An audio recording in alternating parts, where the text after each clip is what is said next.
निवडणुकांना आधींच्या लाडक्या बहिणी आता सावत्र का झाल्या? काँग्रेस गटनेते सतेज पाटील यांचा सरकारला थेट सवाल। महाराष्ट्र सरकारने निवडणुकांपूर्वी मोठ्या गाजावाजाने मुख्यमंत्री लाडकी बहीण योजना सुरू केली। या योजनेमुळे अनेक महिलांना आर्थिक आधार मिळेल असं सांगण्यात आले होते।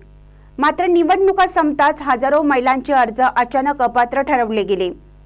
त्यामुळे विधान परिषदेत काँग्रेसचे गटनेते आणि आमदार सतेज पाटील यांनी थेट सरकारला सवाल केला। निवडणुकीपूर्वी लाडकी असलेली बहीण आता सावत्र का झाली? पाहूया पुढे काय म्हणतात सतेज पाटील। महाराष्ट्रातल्या तमाम भगिनींच्या पुढे एक प्रश्न निर्माण झालाय की ज्यावेळी ही योजना चालू केली त्यावेळी सभापतीमध्ये 10 GR काढलेत, राज्य शासनाने 10 GR काढले। म्हणजे योजना चालू करताना राजकीय हेतू ठेवून चालू केले हे आता सर्वश्रुत सत्य आहे, ते सगळ्यांना माहित आहे।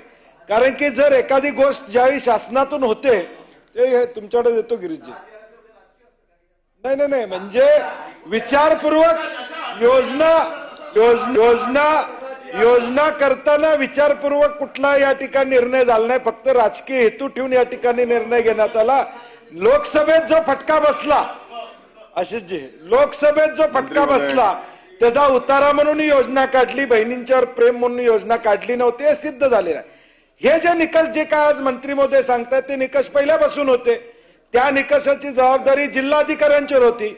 मग ज्यांना अपात्र आज करताय त्यांची फसवणूक का करताय? ज्यांना तुम्ही आज अपात्र करताय त्यांची फसवणूक का करताय? जिल्हाधिकाऱ्यांच्या अध्यक्षखाली कमिटी होती, तुम्ही GR काढला, एक अशासकीय सदस्याचा अध्यक्ष तुम्ही केला, कायद्याने त्याला अधिकार दिले हे मान्यता देण्यासाठी। खाली तुम्ही लिहिलं स्थानिक ग्रामसेवक स्थानिक अधिकाऱ्यांचा सर्ट घ्या।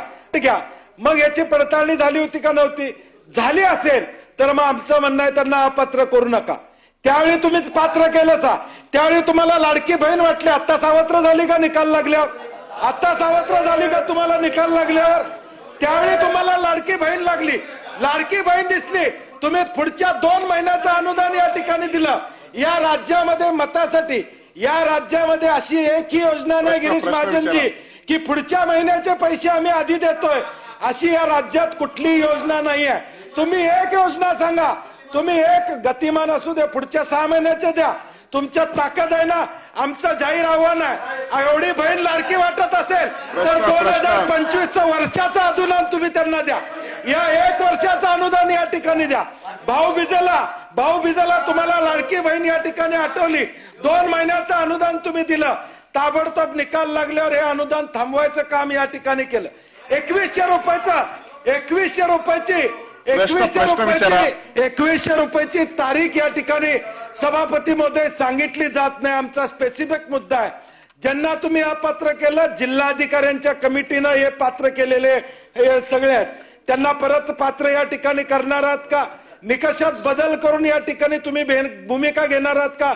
डाटा तुमच्याकडे उपलब्ध होता, KYC झालेला डाटा तुमच्याकडे वेगवेगळ्या डिपार्टमेंटचा आहे, त्याचा उपयोग तुम्ही त्या ठिकाणी का केला नाही?